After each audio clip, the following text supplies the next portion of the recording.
Happy morning, happy afternoon, and happy evening to all my Nanbas and Nanbis. Audit is split into two, guys. 70 marks of descriptive and 30 marks of MCQ.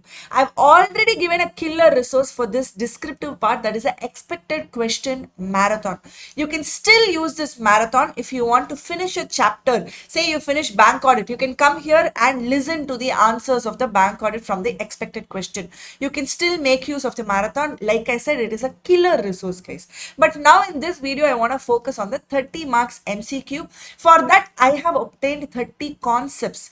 The resources for this concepts is the RTP, MTP, 8 model test papers, and I've also taken few my own concepts. Now, these 30 concepts I have taken from multiple chapters. Almost all the chapters I have covered, including the items of FS I have covered here, guys. If you want this material, in the description box below, you can get the material. The link is given in the description box.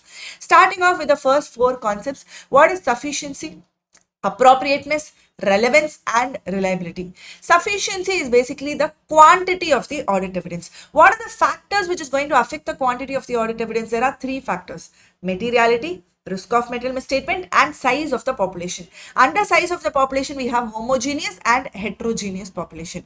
What is appropriateness? Appropriateness is the quality of the audit evidence, and here they're going to talk about the relevance and the reliability. The relevance is the logical connection, and the reliability is the trust on the data. When will the trust increase? When will the reliability increase? When the audit evidence is obtained from independent sources, when the related internal controls are effective, when it is obtained directly by the auditor, when it is in documentary format, and when it is an original document, the trust will increase. Going on to the 5th concept, that is what is control and what is significant influence in related party SA 550. Control means it is a power to govern the financial and operating policy. Significant influence, you can influence, but you're only participating here. So control could be a subsidiary or a holding. Obviously, they will be controlling.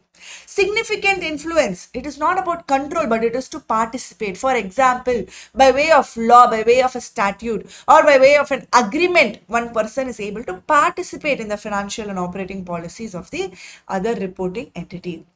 The 6th concept is very, very important, and a lot of students have asked me, ma'am, what is RAP? What is FAP? What is the difference between these two? RAP is risk assessment procedure, FAP is further audit procedure. Risk assessment procedure is the audit procedures to be done to understand the entity and the environment. This will be one of the first procedures, because we first have to understand about the client and the environment in which it operates in. For this, we have a few audit procedures, that is only IO, analytical procedure, inspection, inquiry, and observation. For further audit procedure, now we are going to talk about the audit evidence that we have to obtain. So basically, we do the audit procedures to get the audit evidences. So based on the results of the risk assessment procedure, we are going to frame what? The further audit procedures to obtain the sufficient appropriate audit evidence, based on which we are going to give the conclusion. That is nothing but the opinion. Are you able to understand the flow? For the further audit procedures only, we have the AROR, that is external confirmation, inspection, inquiry, reperformance, observation, analytical procedures, and recalculation. The 7th concept is talking about PA, OA, and competent, that is principal auditor, other auditor, and competent. Who is that principal auditor? The principal auditor is the auditor who is responsible for the entire group, that is the main holding company. The other auditor is what? Who can be the auditor for subsidiary, joint venture, associate, or anybody. The competent is that subsidiary, joint venture, and associate. The principal auditor must basically guide the other auditor. How should he guide the other auditor? He will be saying, this is how the intercompetent transactions is going to happen. Be careful in these areas. He will be saying the timetable of doing the audit. He will be saying these are all the places which is risky. This is how you have to identify the wrong. Like that, the principal auditor will be guiding the other auditor, and the other auditor has to give the report to the principal auditor. What is the meaning of opening balances?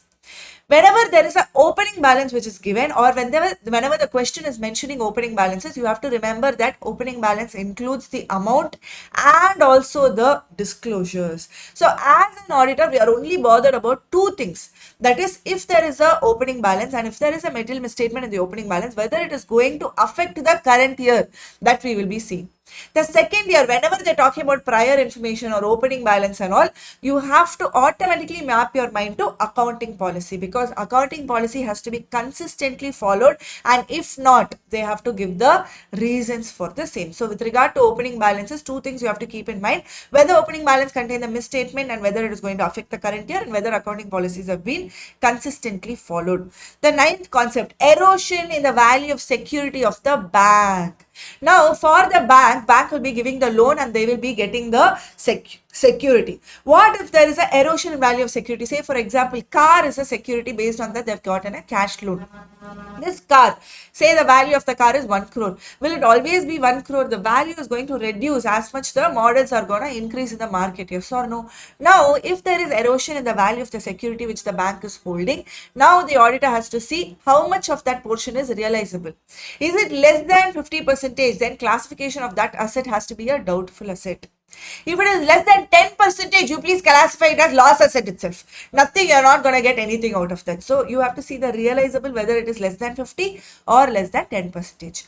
How will you classify the advances? The overall classification is whether it is a funded advance or a non-funded advance. Funded advance will be in terms of money. Non-funded advance could be a letter of credit or a guarantee, or all of those things is a non-funded advance. Usually the classification is based sector-wise, security-wise and prudential norms-wise. Sector-wise, priority sector, non-priority sector. That means when a bank is giving a loan, it is giving to education industry, automatically it is a priority sector. Home loan, non-priority sector. You understood the difference? What is security-wise? It is secured and unsecured. Prudential norms-wise, it is standard asset and non-performing asset. What is the meaning of long form audit report? This is an audit report which is to be given for the banks, and this audit report every year it has to be prepared, and the timeline is 30th June every year for long form audit report. Are there any restrictions for cooperative societies? Yes, if for shareholding, the liability of the members is to be limited, and if it is not a registered cooperative society, the shareholding should be less than 20% or rupees 1,000 only they can hold. For borrowings, the cooperative society is going to accept the deposits from other than members also, but it is subject to the bylaws of the cooperative society. Loan. Can the cooperative society give the loan? Yes, the cooperative society can give the loan to the members of the cooperative society. Can they get the loan? Yes, they can get the loan from anyone. There is no restriction, but only for giving the loan, they can give only to the members of the cooperative society. They can also give the loan to another registered cooperative society, but however, for that a special sanction by the registrar is required. What is overdue debt? Here you have to classify the overdue debt with respect to 6 months to 5 years and more than 5 years for cooperative society. And as an auditor, we also have to mention whether it is affecting the working capital of the cooperative society, and if it is overdue, that means it is past the time. What is the recovery measures that they have taken? We will have to see. For cooperative society, there is special audit and special report, two concepts which students usually get confused. Special report is prepared whenever there is personal profiteering or fraud or material misstatement, if there are disproportionate advances, if there is a serious irregularity, or if it is detrimental to the interest of the society, then a report will be given, that is a special report. What is the meaning of disproportionate advances? I am giving a loan of 1 lakh, but the security I have received for that 1 lakh is only 20,000 rupees. How is that beneficial? Or I'm giving a loan of 1 lakh, no security. Either a low security or no security is called as disproportionate advance. In this case, a special report will be given. What is special audit? Say for example, in a cooperative society, either a central government or a state government or both are holding more than 51% of the paid up share capital, they can call for a special audit. Now this special audit will be conducted by the auditor of that cooperative society itself, or another person will be appointed. When will they call for a special audit? When the affairs are not managed with sound business principle. When the cooperative society is causing the injury to the interest of trade or industry, or it is going to endanger their insolvency, then who will call for special audit? The central government or state government will call for special audit. In government audit, there is a concept called propriety audit. When will that propriety audit be done? When there is improper, unavoidable, ineffective expenditure, the propriety audit can be done. When the expenditure done is lesser than what the occasion demands, or if the expenditure is used for the own advantage, or if the public money is used only for a section of people, it should not be used for a section of people, then propriety audit is going to catch all of these things. What is the meaning of performance audit? Under performance audit, we are going to see the efficiency. We are going to see whether it is economical, that is financial resources, human resources, all of those things. Whether it is used economical, that is the economy audit, and whether it is effective, that is the effectiveness audit. Efficiency come performance audit. There are 5 things to keep in mind. 5 points, 5 steps, in fact, for efficiency come performance audit. Identification of topic, preliminary stages, planning, execution of the audit, and finally the reporting. Going to the 18th concept, what is the meaning of preliminary engagement activities? In SA 300, there are 3 points for preliminary engagement activities: continuance of client, ethical requirement, understanding of terms of engagement. Here, ethical requirements can be a separate question in descriptive. We already saw that in the expected question. For the 3 points were there. Yes. What is applicability of CARO? Multiple times for CARO, they have tested the applicability. Let's be really, really strong here. Every company, including the foreign company, has CARO applicability. Basically, I want you to understand that if it is a big company, CARO is applicable. If it is a small company, CARO is not applicable. And there are a few exceptions for CARO. Banking company, insurance company, Section 8 company, 1% company, and a small company, CARO is not applicable. What are the limits of small company? Please remember, the paid up capital is less than or equal to 4 crores. Turnover is less than or equal to 40 crores. These two are the limits of small company. Now, if it is a private limited company, the holding of that private limited company should not be a public company. And the subsidiary of that private limited company should not be a public company. If public company comes into the picture, that is this, your client entity is a public company, then CARO is applicable. Your client entity is a private company, but holding is a public company, CARO becomes applicable. Client is a private limited company, subsidiary is a public company, CARO becomes applicable. Basically, public company should not be there in the picture at all. A private limited company which is not a holding or a subsidiary of a public company, and if they are having paid up share capital plus reserves less than or equal to 1 crore, borrowings less than or equal to 1 crore at any point in time, revenue from operations less than or equal to 10 crores, including the revenue from discontinued operations, then CARO is not applicable. If it is less, that means it is a small company. So CARO is not applicable. But for you to call it a small company, there should not be a public company in the picture, that is in the holding or subsidiary. It should not be a public company. Are you able to understand? I hope you got the clarity with applicability of CARO. The next is, what is the meaning of sampling risk? See, if risk of over relying or under relying an internal control. If you're going to rely too much, an internal control is operating a certain way, you're relying too much on that internal control. That means it is going to affect the effectiveness itself. An internal control is operating a certain way and you're not going to trust it. That means again you're going to do the audit procedures to see if the internal controls is operating properly. In that case, you're going to waste a lot of time. That is the efficiency. It is going to affect your efficiency.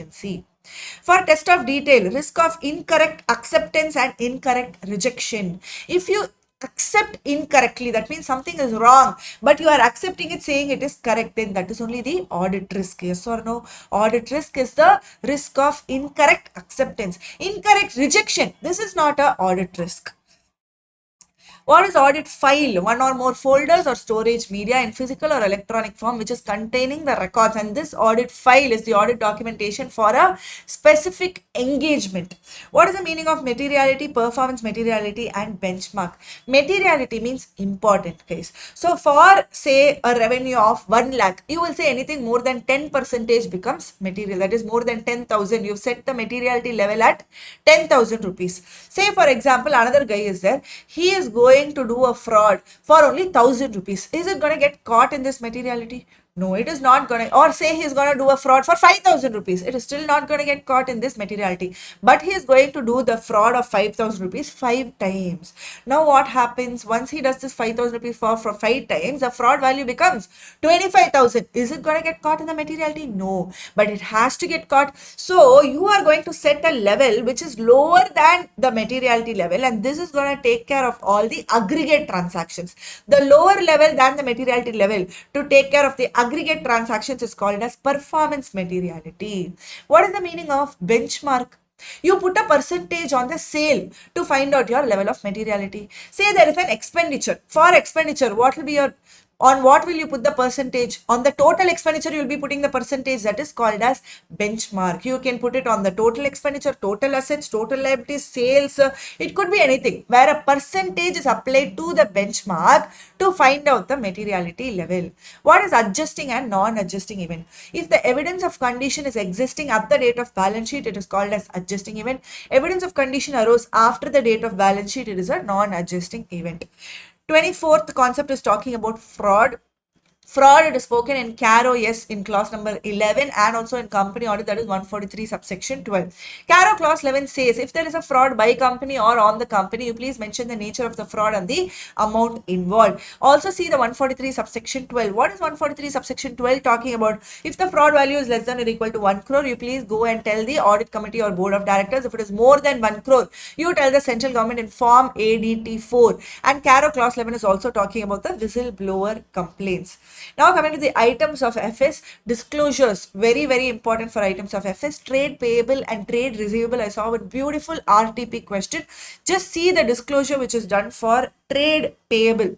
Trade payable means you have to pay to somebody else. In that case, if that somebody else is a MSME, you have to mention them separately. See here, for trade payable, the classification is MSME, others, disputed dues to MSME and disputed dues to others. And see the year also, it is less than 1 year, outstanding for more than 1 to 2 years, 2 to 3 years, and more than 3 years. This is how the disclosure is done for trade payable. If it is a trade receivable, that means we have to receive the money from somebody else. Then it is very, very important. There we started from less than 1 year. Here outstanding less than 6 months itself we will show. Less than 6 months, 6 months to 1 year, 1 to 2 years, 2 to 3 years, and more than 3 years.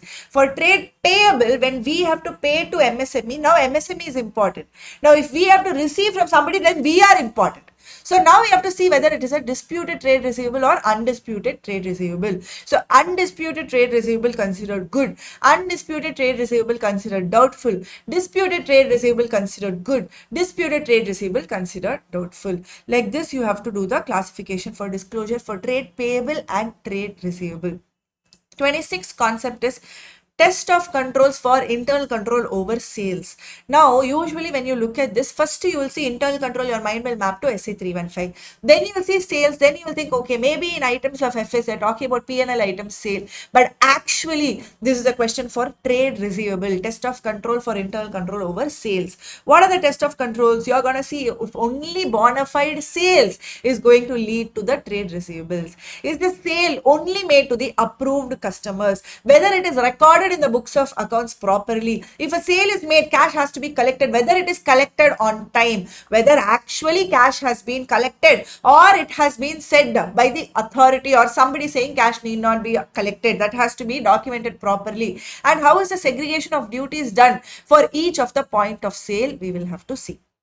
The concept number 27 is non-statistical sampling. Under that we have haphazard sampling and block sampling. Haphazard sampling is without any judgment, that is without any, there is some bias involved but no judgment involved, and it is completely random. What is this block sampling? You are going and just collecting a block of continuous items or contiguous items or consecutive items. Say for example, sales invoices is given to you, 1000 invoices are there, you're just taking the first 200 invoices as your sample.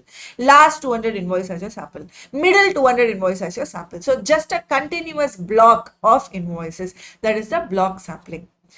Inquiry with management for the subsequent event. Yes, here for subsequent event in case number 1, from the date of financial statement till the date of audit report, how will you do the inquiry? You will be doing the inquiry by way of AAA BCD. What is that AAA BCD? How is the asset acquired or sale? How, whether any asset has been sold? What are the accounting policy? Is there any accounting adjustments? BCD, whether any borrowings has taken place after 31st March, whether any contingency is there, whether any asset has been destroyed by the government. We will have to ask AAA BCD, that is inquiry with management. The next concept is professional skepticism. Having that questioning mind and being alert is professional skepticism. Example is, if one audit evidence contradicts with another audit evidence, there is questionability about the reliability of documents, there is a possibility of fraud. All of these are examples for professional skepticism. I have given you 29 concepts, guys. The 30th concepts I want you to tell me. I would also benefit all the other students if I have missed out something, or if you feel that this concept is important, there is a possibility that this concept could be tested in the exam. You please let me know in the comments so that other people will look at that comments and everybody will get benefited. So please let me know from your side also any concept which you think it is important for this exam, guys. Yes, guys, and that's it. All the very best. Do your exam well. Give equal importance to MCQ and descriptive. That is the reason why I made this video in the first place. All the best, guys.